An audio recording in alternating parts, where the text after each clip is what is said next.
கொடுத்திருக்காடி. தடைப்பட்டது விலகும்.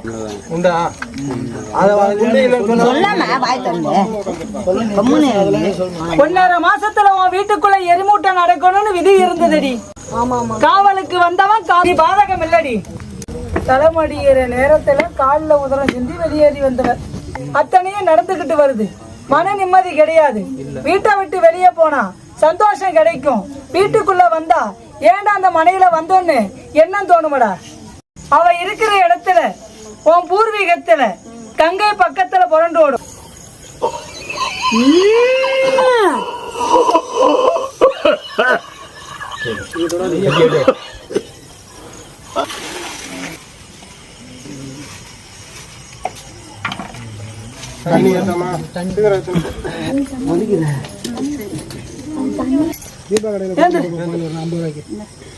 தீபா கடையில்